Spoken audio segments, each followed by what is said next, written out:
caught up working in our business every day, but we frequently don't take the time necessary to work on our business. So I commend you for that. And we genuinely appreciate these business owners and entrepreneurs doing what they do.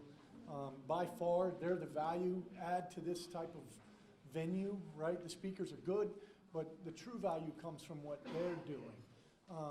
What are some of the common traits, right? And this just literally wasn't part of it, but I'm listening back there. What's one of the common threads, if you would, in the DNA of these business owners? Fearless. Right? Even when there is fear, that was outstanding, they walk through it anyway, right? It's courage. So courage, even in the face of fear. What else? Passion. I've seen it every single time. And the more you get to work with business owners, which is why it's such a pleasure and a blessing for me, is they're almost always passionate about what they're doing. Persistence and perseverance, right? I mean, literally, I'm writing a checklist, every single one right down the line. One more. Self-drive. Self-drive, absolutely. The one I was looking for that rang out too. What's that? Know when to cut your losses. Yeah, that was Bob's big lesson too. That was the best. I'm going to give it to you. Every one of them, right? When I'm listening to Damien, I'm listening to Warren, and as they're going through it, they're focused on how do I bring more value? What is it that I could do that's going to bring value to ultimately my end client, right? And through that, with perseverance, right, and those things, they just did really well, and we get the benefit from that knowledge, so thank you.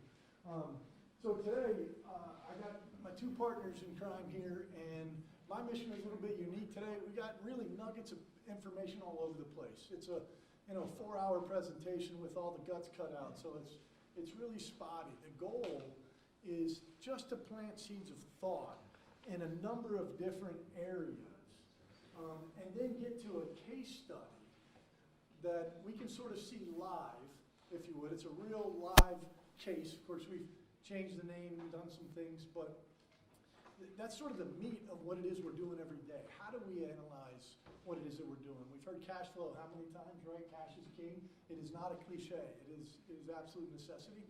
And we're going to touch on some of that. Jeffrey put this up there. Changing your game plan to income minus profits equal expenses. I want to recommend that book, Profits First. Right? And they started touching on some of those themes, each one of them in their discussion. And what it talks to, it talks about, it reminds me a little bit of the Warren Buffett quote, right? What does he say about who you pay first? You, right? Profits First is a book that talks about pay your business first. Start skimming some off the top. And ultimately you end up with income minus profit equals expenses. Well, the more you can begin to skim off that top, that profit that you're sort of banking. You may have, you heard Warren speak to the different account types, right, in the different departments. Skim some off the top and funnel that. Are you creating some cash in various categories to do some things? So we want to touch on recession, right? Sort of the theme of, frankly, this meeting and the next two meetings. Recessions happen, right? It's not that long ago. It's almost 10 years, but it feels like 2 for most of us, especially those that lived through it. I had a lot of hair before 08. That's since gone, right? And I think many of the business owners, they can communicate that same story. So what we have a tendency to do is sort of stick our head in the sand when things are rolling great, right? As a rule, entrepreneurs and CEOs, they're big thinkers. They're always talking about that stuff. What we're going to talk about today is to begin planning for recessions. I put up some numbers here that we pulled out of various sources. Most of it comes from a Harvard business study.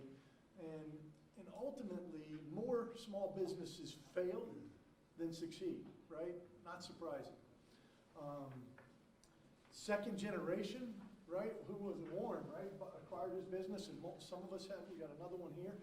What do you guess the second generation, typically in a family-owned business? This is important for Mitch, right? What do you think the success rate of that business? Even on a highly successful business, generation 1, what do you think the second generation is? 50%. 30% statistically, right? What do you think third is? Right? Typically 12. And sometimes it's as low as 3, and I read all over the place and you get the different numbers. So one of the things that stuck out in this Harvard Business Review study was they really were trying to figure out what was happening in times of recession for these business owners. Some of them came out of the recession stronger than they were before they went in. Some failed quickly. That's the 17%. By the way, that number's much higher if we drug, that period of time out. But some failed really quickly. Some didn't fail at all, but some thrived, right? That's the ultimate goal. And what I found interesting, which we'll cut on, is, one philosophy, and these were high-level executives, right? I mean, some of these come from the Procter & Gamble's, the Coca-Colas, those types of companies. And some of the philosophies they discussed with these panels and these reviews was cut hard, cut fast. How many people think that's a good way to do it? Right? Not a lot of hands, some hands, right? Well, in some cases that may be, but what they found after the study is less than 21% of those businesses that cut hard, cut fast got back to their pre-recessionary numbers within 36 months following, right? They didn't have the resources anymore. Their good people are gone. The equipment or venue of their business is no longer in existence. That was tough. Some said, well, accelerate the growth. Hewlett-Packard was a great example. Go back to 2000, right, when the world fell apart. They're like, we're going to put tons and tons of money into this thing. We're going to take advantage of a weakness in competition and a lack of cash flow, and we're going to blow this thing up. Statistically, it worked only slightly better, right?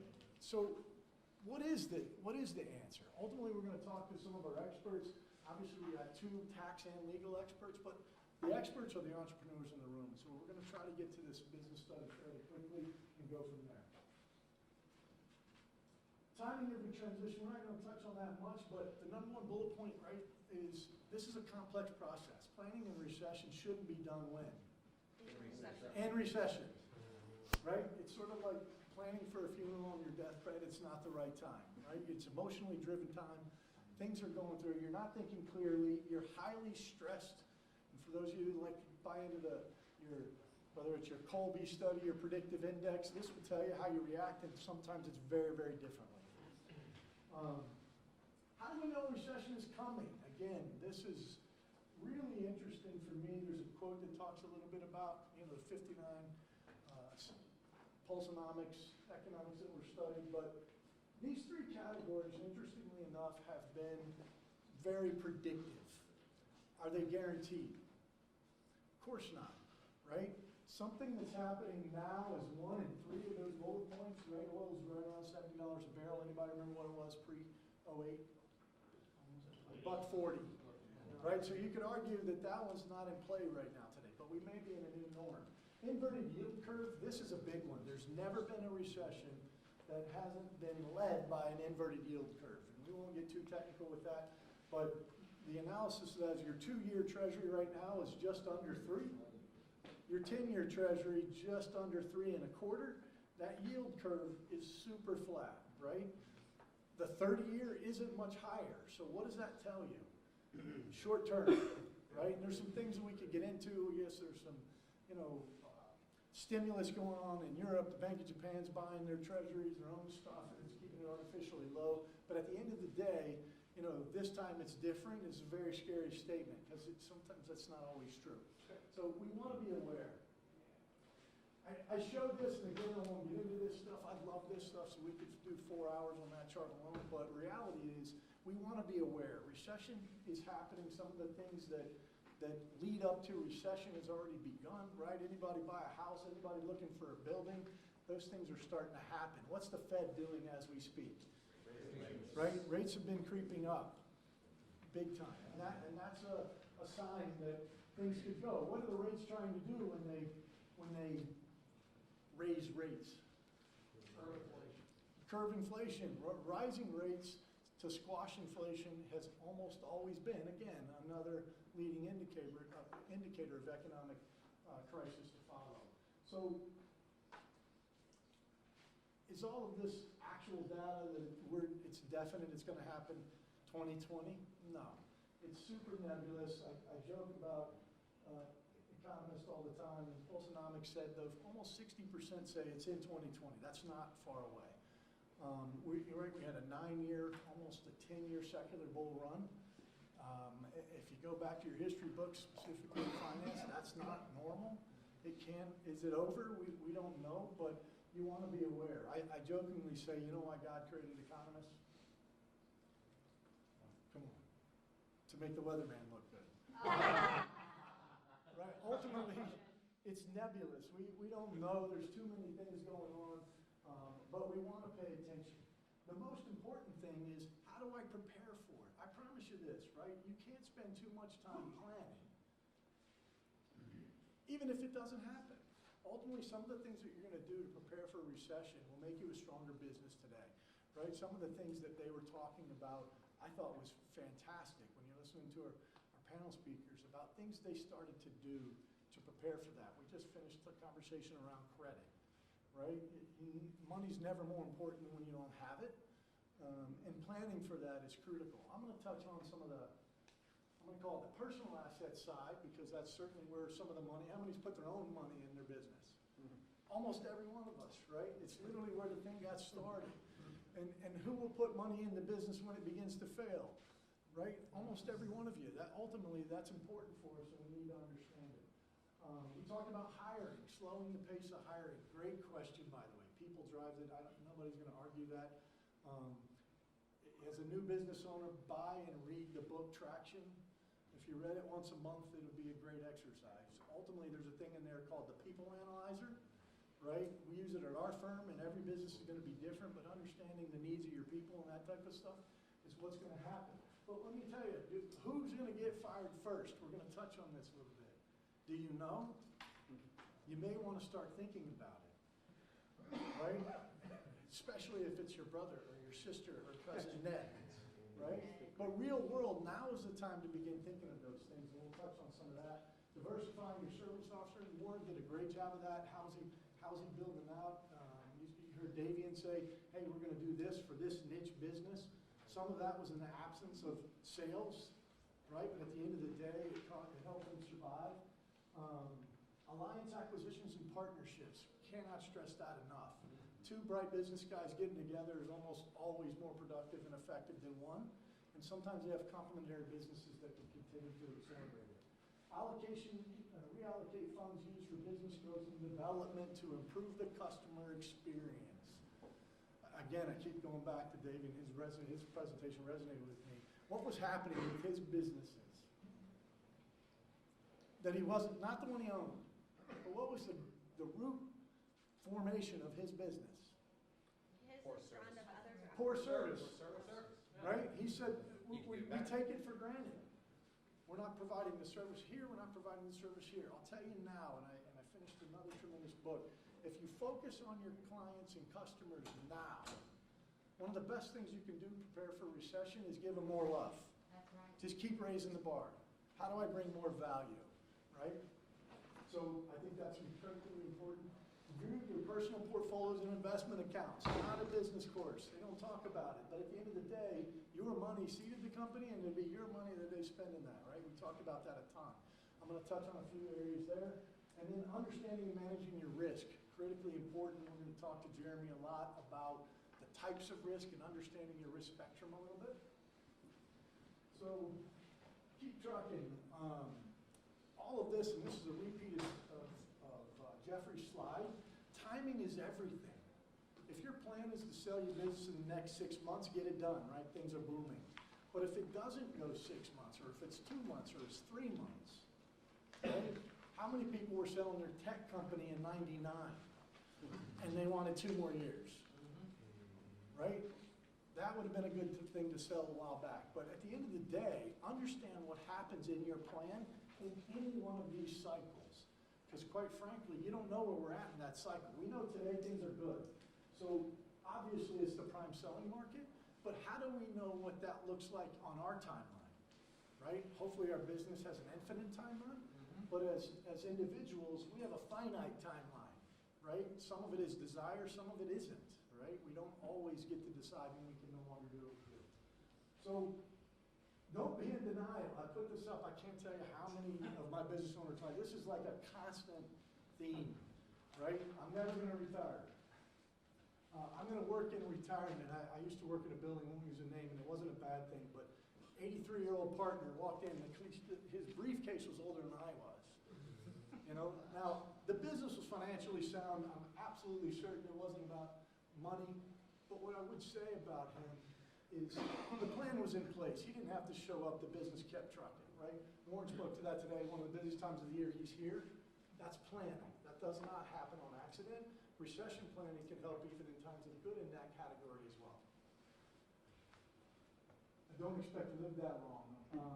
Sequence of returns. This was something I've been fascinated by. I mean, again, I won't bore you with numbers, but one of the things that has really intrigued me, when we look at money specifically, many of us are going to take our business, sell it, cash it into an asset, but sometimes we forget how much money we're pulling out of that business. That's our lifestyle. So most of us probably don't know what's our number. You know, one of the things that I think is critically important is if we're going to sell, what do I need? Forget what you want. Let's start with what you need first. Want is always better, but let's start with what you need. But here's some of the challenges that I don't think many people, planners included, talk about, and it's sequence of return. And I know you probably can't see this. I stole this piece from BlackRock, but you could Google it and find hundreds of things. What this represents is basically $1 million portfolio earning an average of 7%. If I showed you the other piece of this slide, in the accumulation stages, all three of those ended up at the exact same point. In the distribution stage, what happens? What's that? Less money you're earning. So let's assume we're earning the same 7%, which is what this slide does. So let's play a quick game. If you retired in 1995, all your money's in the stock market, keep it simple. Next 5 years of retirement, how are they? Good or bad? Good. Right? The stock market's booming. Right? So you're pulling a measly 7%, your portfolio is earning 15, life's good, you're thinking about a yacht. Now, true story, well, won't even get into all that, but a commercial airline pilot, former entrepreneur, retires, boatloads of money, building his dream cabin, building his dream home in the Caribbean, and living in a mansion, retires 2000. His plan was to take a simple 8% withdrawal from his portfolio. He's earned much more than that. Why would that ever be a problem? He's going to live on interest. Guess what happened? Literally by 2003, he's trying to find a place to be, a business to acquire, so he doesn't literally run out of money. Because the next 3 years in a row, 20%, 20%, 20%, he's pulling 8, right? So if you have a 10% loss in your portfolio, it's 11% to break even. That's only in accumulation years, right? If you're pulling money out, that money never has the opportunity to recover. Its rebound potential is 0. Right? Sequence of returns matters. This simple chart literally shows one guy dies a millionaire, he literally died with more money than he started, and the next person ran out of money. Right? This isn't about how well the money was managed. It's simple economics. When did it occur? What is the sequence? And by the way, they take the same rate of return and they just mix in the years that it happened in all three of those scenarios. So it definitely matters, and I want to provoke thought with that. Longevity, this is where people have blown it all the time, right? You see, how much do you need? Especially, men are horrible at this, right? If you talk to most of them in their 60s, especially the hard chargers, right? He said he's fearless. He's my typical case study in this. When's he going to die? Well, it'd be a miracle if he's 75. Right? At 80, we're having the same conversation at 85. Now today, if you don't have your plan put together for at least 95, and you're less than 55 years old, you're probably going to live longer, right? Unfortunately, we had a client die two weeks ago, but I was looking at the birth certificates, first one ever seen, age 100, dead even. Wow. Or the death certificate, rather. Age 100, right? It's happening all the time. So longevity matters. The 4% rule. How many have ever heard the 4% rule? Right? So they're going to talk about it, and they talked about it forever. Most of us are going to take, my portfolio is earning 10, I'm going to take 5, 6, 7, 8, some say 10, right? Study after study showed 4% because of that distribution risk. The sequence of return risk is a safe number. 3 studies have been done based on the new volatility, which is what we're calling new norm. We had a moment of peace for a little bit, and then it immediately spiked again, right? Arguably crazy levels again. They're saying 3% is the new norm. Well, if that's the case, $1 million brings you $30,000 a year, right? So those are some scary numbers. We have to understand that in our approach to retirement, even though that's outside of our business planning cycle. Understanding your risk factors. So ultimately, we don't know what we don't know, right? A really stupid statement, but in reality, that's what it is. When do you know for sure? Afterwards, right? So if we could, have a crystal ball that said, what risk will I run into? You could address that risk. Is it portfolio risk, right? Is it natural cause risk? But specific to our business, you want to begin to think about certain things. And Jeremy put together, can we pass that out? Yes. Yeah, so Jeremy, tax attorney, business attorney extraordinaire, genuinely, really super bright guy. Ultimately, sort of put together a list, and we're going to turn it over to him to talk to you a little bit about what you might expect and begin to prepare for. So, Jeremy? Thank you. So, first couple things, just to follow up on what Chris is saying. A lot of cliches about that people say in business. I think one of them is value or value add, right? We hear it all the time, but what does that mean? And we think we produce it in certain ways, but it's an assessment by the customer, right? So if you're not talking to your customers and they're not assessing that what you're doing is valuable to them, then by definition you're not providing something that's valuable. So I'll just say that's something really to really focus on, is making sure that your customers are making that assessment, not that you're assuming they're making it because you think you're doing something great.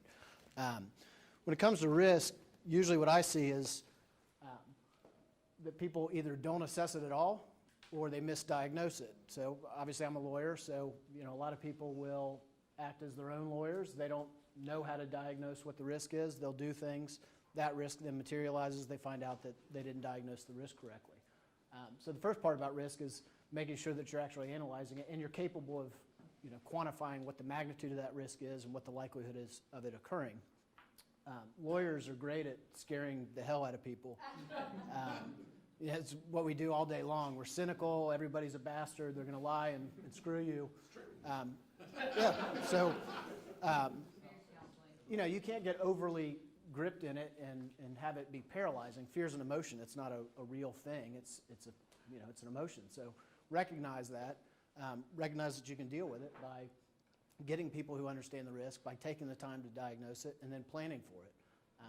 Usually it's not the risk that caused the failure, it's the preparation or lack of it that caused the failure. On your handout you'll see, that's probably 20 different risks that I outlined there, each with different issues. I'm not going to go through each one of them, but there are things to think about. One way to deal with risk is insurance, right? People don't think they need lots of insurance. They think they don't need certain types of insurance. Then they get a claim, and then they find out they don't have insurance. So I'll give you a couple examples. I had a client, this is probably a couple months ago. The son is in college. He thinks it's a good idea to go co-sign on a loan for a friend of his on a car. The friend works at a car dealership. 5 years down the road, friend gets in a car accident, injures somebody. Now the son's getting sued. He didn't have insurance because it wasn't his vehicle. He wasn't driving it. He's on the title, right? So he had an umbrella policy. There would have been coverage for that. Now he doesn't have coverage. Now his parents are trying to fund that lawsuit. Just yesterday, a client of mine who owns a successful company, vehicle is leased in the company's name, gives the Tahoe to his daughter. Daughter gets in a motorcycle accident 2 years ago in the company vehicle. Company gets served a lawsuit yesterday at my office seeking millions of dollars. So the time to take care of those things is now, not when they arise. It's the same thing, when people come to my office and they say, hey, I've got this claim, that's coming. What do I need to do to protect my assets? Well, it's too late. You can't do anything at that point. There's what's called fraudulent conveyance laws, which are basically laws that prevent you from dissipating your assets to make sure that creditors don't recover from you. So best time to do asset protection is not when you have a claim. That's too late. It's to do it now, because once it arises, you're not going to be able to do a whole lot about it.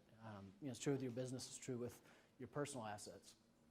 How do you manage some of these risks we're talking about? If you're talking about relationships with customers, how do you do business with them? Do you have oral agreements? Do you have terms and conditions with them? What do those terms and conditions say? Do they require clear payment terms? Is the scope of work that you're providing them clear? Those are all things to take into consideration. I can't tell you how many times I get things in my office where, a client did something or they found something on the internet and I read it and I'm like, what is this? Like, where did it come from? And it's terrible, and it results in litigation. It results in them having to dole out money. It results in them having to spend attorney's fees. So take the time to have somebody look at those things now. Make sure that the way you're doing business aligns with good business practices. That's not to say that you can have terms and conditions that shove things down people's throats and are unreasonable. That doesn't work. Customers won't do business with you. And it's just not a good way to do business anyways. The other thing is, don't do business with crappy people, either on the supply side or on the sales side. If you have crappy customers, they'll sue you. They won't pay you. It'll take longer to pay you. If your suppliers are good people and you've treated them well, do you pay them every 60 days or do you pay them the instant you get your invoice? Because I guarantee you, those ones that you pay the instant that you get their invoice and the ones that you don't price, that you give, you let them make money on doing business with you, in a recession, those people will help you a lot more than the ones that you're paying 60 days, the ones that you're pushing around and pricing them all the time. So it's another thing I would say, don't do that.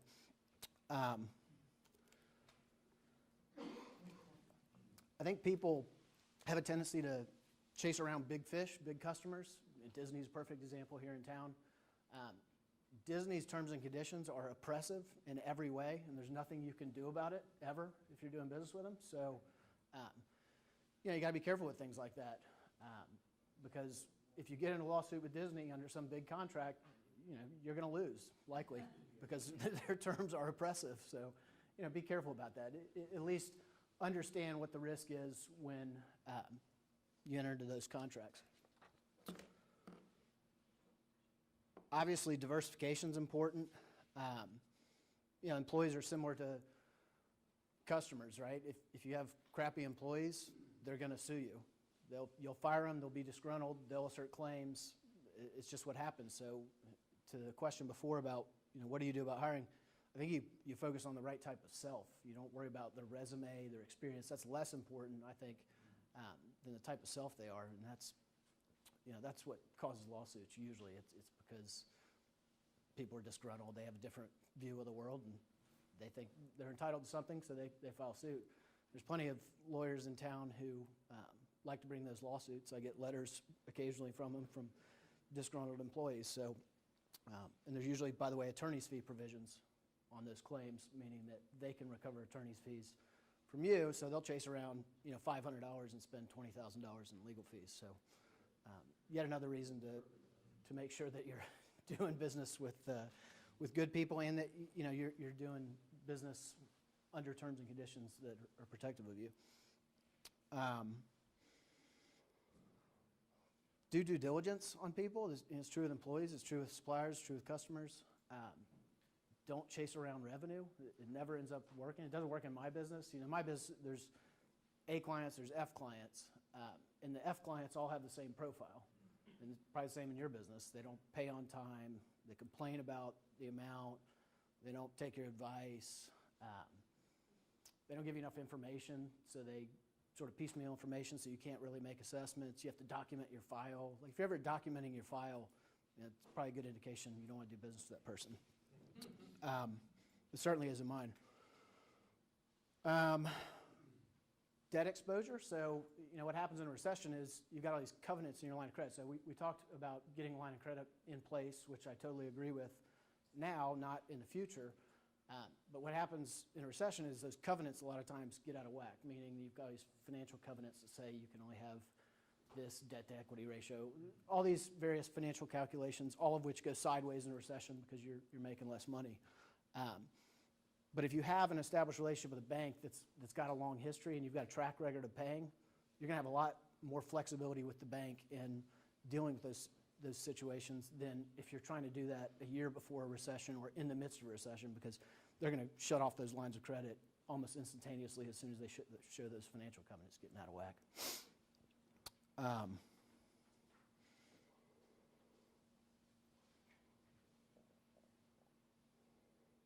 Financial reporting we talked about. You would be astonished the amount of times I see that partners are stealing money from other partners, that partners' spouses are stealing money from other partners, that employees are embezzling funds. You'd be astonished how much I see it in law firms, in doctors' offices. You know, these are people that are highly educated professionals. If you don't have accurate, timely, and complete financial reporting, and you don't have financial controls in place, you've got to do that now because it's only going to get exacerbated in a recession. So, you know, think about that. Make sure you've got good CPAs. You're doing that. I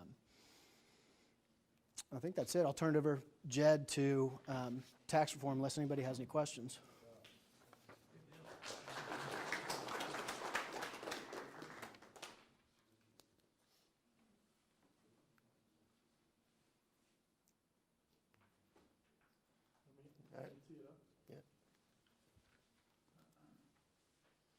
I'm going to carry this around because as I've been listening to some of the comments made by everybody here, I wanted to write them down and echo them in my presentation. So if you don't mind, this will be in my hand. You know, we talk about what you can do for taxes during a recession. Well, one of the things that I was told years ago, which is so true, is no one ever goes bankrupt paying taxes. If you're paying taxes, you're making money. You know, so in a recession, taxes is probably not the number one thing on your mind because you don't have a liability because you've got a loss. So one of the things that changed in this new tax law was that prior to the new tax law, if you had a really bad year that followed some pretty good years, you could go back and recapture some of the tax through carrying back a net operating loss. Well, that is no longer the case. Net operating losses now can only be carried forward, not backwards. So if you have a big year and you then have a bad year, unfortunately, you can't go back and reduce your taxes. Yep. By the way, not paying employment taxes is not a line of credit. So, Davian, I think you were talking about a 26% interest rate, right? Well, if you don't pay employment taxes, the effective interest rate of that is probably going to be what, 40%, 50%? Yeah. So don't do that, yes, ever. And the other thing about not paying employment taxes, that's what they call trust fund tax. They come after you personally if you have any responsibility of that tax. And as business owners, you know, that includes the person we designate to run our payroll. So don't put your payroll clerk in a position to have his personal assets taken because you're not doing the right thing as a business owner. One of the things that people don't do very often is depreciation planning. You know, we got this great depreciation rule called 179, which allows you to write off the assets in the year you buy it. And now the bonus depreciation that's in place allows us to write off 100% of our asset acquisitions if they qualify. And the good thing about the new law is that includes used assets. It used to be bonus only was allowed for new assets, but now it's new to you, but it could be used.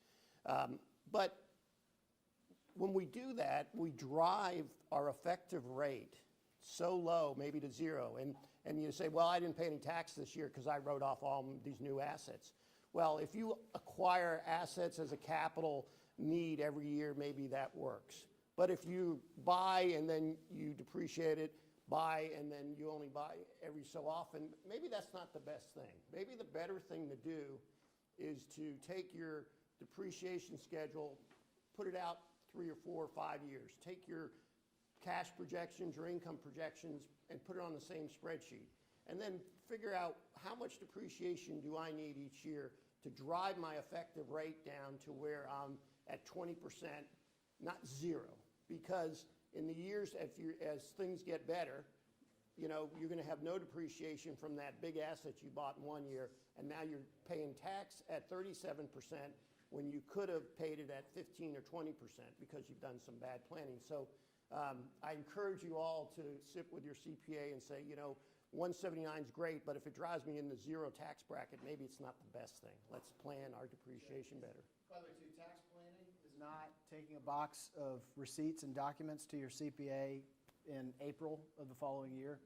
There's very little that they can do to help you when that's the case, right? So if you're not meeting with your CPA at least quarterly, you should start doing that because that's how they're going to provide the most value. That's how you're going to pay the least tax. It'll more than pay for itself. So don't bring a box of documents to Jay. He doesn't like it in April, and it's not very effective. So we require our clients to have a tax estimate in the fall. That way, we do it for a bunch of reasons. One is that way if there's any planning that can be done between the date of the tax estimate and the year end, we can do that.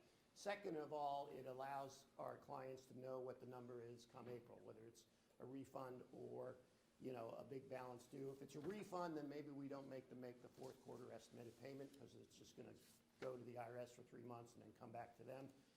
But more importantly, and this is selfishly, is that it comes to April 10th and you walk into my office and we haven't seen each other now since since last year.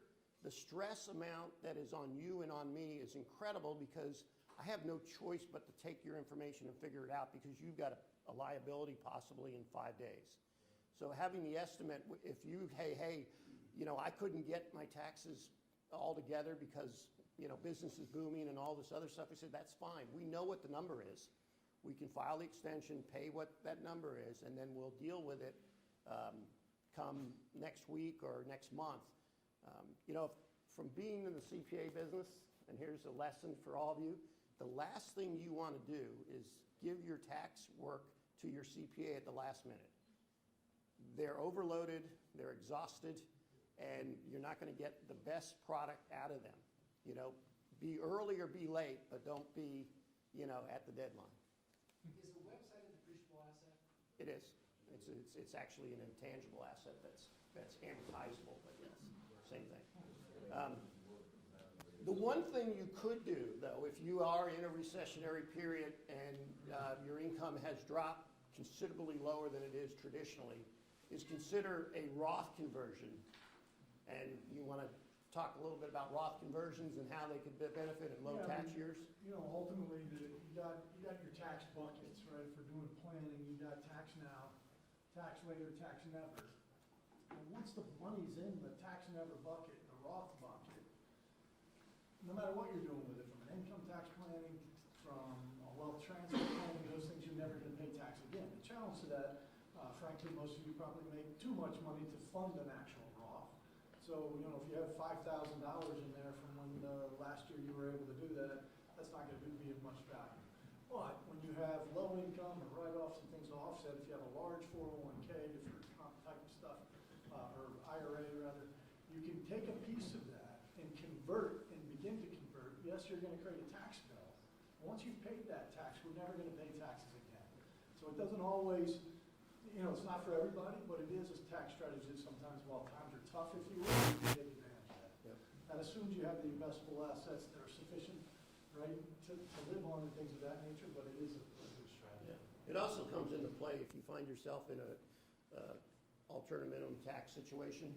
Maybe you can convert some qualified money to a Roth and without really having a great impact on your taxes because you're going to pay that minimum AMT tax anyways. The other thing is deferred revenue. My job is to defer your taxes. We can't eliminate them because you're making money, but my job is to defer them. That's great, but if your business is going like this and you've got deferred income and then all of a sudden a recession comes, what happens? Is that deferred income all flows into that year that you're making no money because you don't have any new jobs or new customers, but who has now the tax or the cash to pay the tax associated with the recognition of that deferred revenue? So one of the things that I would suggest you do, whatever that deferred revenue is on your books, if you have audited financials, then you're going to have a deferred tax liability associated with it on your financial statement. Keep that cash around because eventually you're going to have to pay the tax on that deferred revenue. So don't fool yourself by spending the cash and then having this big liability come in, at the worst time in your business when you need cash. So make sure that you're planning for that. Obviously, here in Central Florida, we have a lot of construction work. That was devastating to contractors that were using completed contract method of accounting, because they finished their jobs, they had no backlog, and they had no cash because they were robbing Peter to pay Paul to finish that one job, but their tax liability shot through the roof. I mean, that was a very uncomfortable conversation we would have, is what do you mean I owe tax? I have no money. I didn't make any money. I have no cash. Well, all that stuff you've been deferring gets recognized this year. Any non-tax specific planning? Yes, yes. And this is where, you know, the speakers prior to me have been fantastic as far as making great comments, but, you know, building a strong balance sheet is always important. What does that mean? Good cash balance, low debt, you know, keep yourself at a very liquid basis so that you can respond quickly to downtimes. Cash flow projection and plan. I can't emphasize the importance of knowing what your cash is going to look like over the next 3, 6, 12 months. That is so important. Then you can make decisions. You can make changes that are necessary if you know what that number is. And then also have a contingency plan. I don't know who mentioned it earlier, said, say, who are you going to fire first? Was that you, Chris? But honestly, if you have a plan in place that says, hey, if we lose 10% of our business, how do we react to it? Because at the time you have to react, if you haven't planned for it, your emotions are going to be, I'm not going to fire my teammate, you fire your teammate, or I'm not going to reduce my distribution, you know, you got to reduce your distribution. If you have a plan in place, then you execute the plan and emotions become less part of the process. The other things, and these are my notes that I'd like to add, and Nicole, what's the, it's pretty. I think we are going to start lunch at noon, so. Okay, so be quick. 5 minutes. To me, the most important thing if you're in a recessionary time is what you start with when you hire people. You cannot emphasize the importance of loyalty of employees during down times. If they see a sinking ship, they're like rats getting off, but if they're loyal and they believe in your culture, they'll help you through whatever problem you had. And we've all talked about establishing a line of credit. I mean, I think that's everybody. I heard two things about recession. One, Davian talked about finding a niche that would help him bridge that difficult time as the consolidation occurred in his industry. And I think Warren talked about maybe the other approach, diversification. Where else can we go to the market and make money? So either approach is important. The key is understanding your marketplace and which one's going to work for you.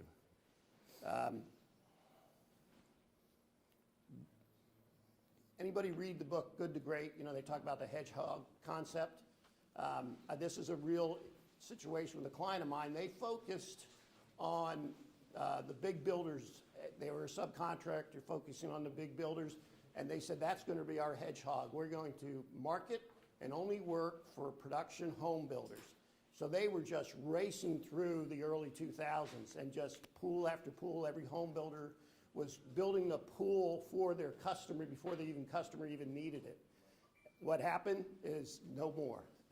So they changed their hedgehog concept when times got bad, because the people who wanted pools built are the ones that had some cash. They could get good credit, rates were down, and then the custom home builders, although they saw a little dip, people took advantage of cheap materials and cheap labor and started to build that really nice home, and they really wanted a nice pool. So changing your approach, your hedgehog concept is another way. The other thing is have a good receivable credit policy, because when the economy turns down, it's not only your business that's affected, it's your customer's business. So the last thing you want to be is the last one that gets paid, especially when they run out of money. So if you have a good receivable process and a good credit policy process, then likely is that when the economy goes down, your customers will pay you first, and you'll at least recover the transaction, the most recent transaction. And then I think Jeremy talked about having good relationships with your vendors. You also want to probably have multiple relationships with vendors, because if one goes out of business, and you have no other supply source, then you can't meet the needs of your customers. Good, Bill. So, as a way to sort of defer some tax in a situation where you may foresee a recession, something like that, equity shares in your company that you're involved, whether you're majority, minority, doesn't matter. Investing those shares becomes a taxable event at the time when they vest. Is a good strategy to defer the vesting of your own shares to a later date, or is taking those shares, making it a taxable event now, a better plan? Well, if you want control of the shares, you got to invest them now. I mean, I think maybe the option planning is kind of what you're referring to. The problem with that is that if you defer the recognition or the exercise of options to when things are bad, the option price is probably underwater, so it probably doesn't really benefit you at all. Wouldn't it also depend on your personal need at the time? Really is what it boils down to, what your personal need is at the time. If divesting of those shares will help you financially for some other reason, then yeah, that's the time to do it. The last thing I'll mention is what I'll echo what Jeremy said, is that you really need to do your legal documents up front, not when you start to get in a dispute with your partners. A lot of you own your own business and don't like partners. In my industry, we always have partners in most cases, especially if you're going to be a firm of significance. But you don't want to be in business with anybody that runs for the hills the first time something happens. And if you don't have a good legal team and a legal document to help you, you could find yourself, holding all the liabilities where they're gone and can't be found. So make sure that you do see your attorney prior to things getting out of hand. So with that, I'll give it back to Chris. No, thank you, Jed.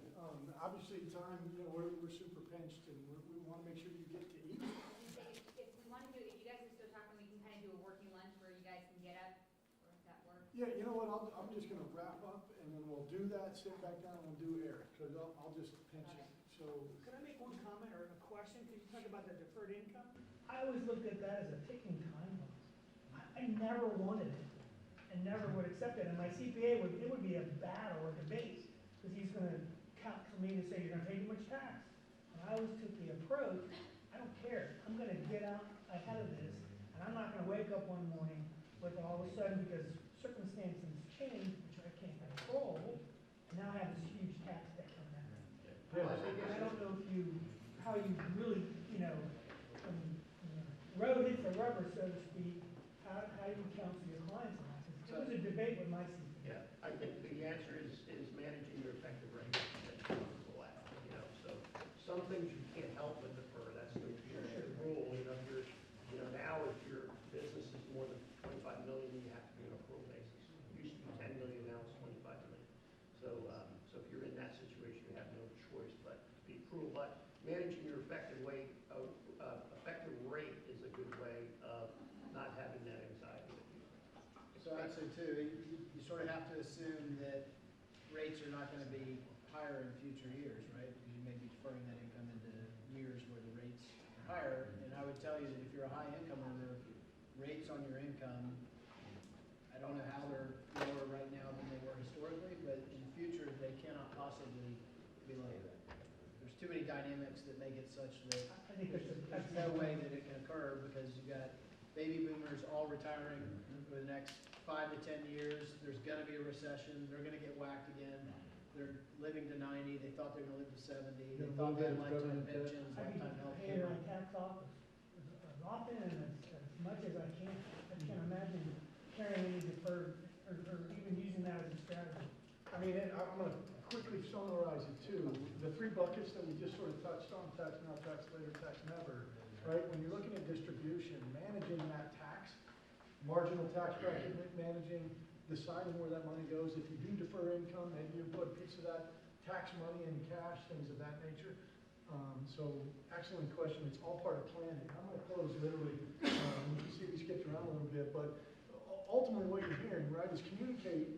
Somebody said it really well, right? You're talking about bankers specifically, but communicate always and active. In fact, Warren, I think, brought that point up as well.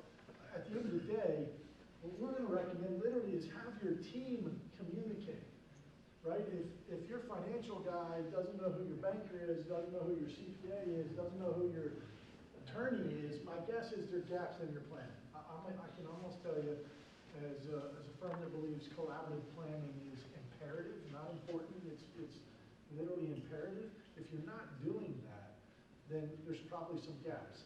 Some of us don't even have the team assembled, right? I think that's imperative. So, you know, unfortunately, we're really tight on time, and I knew this was a threat for this, so we probably won't have the time we wanted to take on the case study component. But what I would do is do your own case study. Look at your business. You can see some of the things we hand out. Look at your 3 years. Are there ebb and flows in cash flow? Are there things that you could do today to begin planning?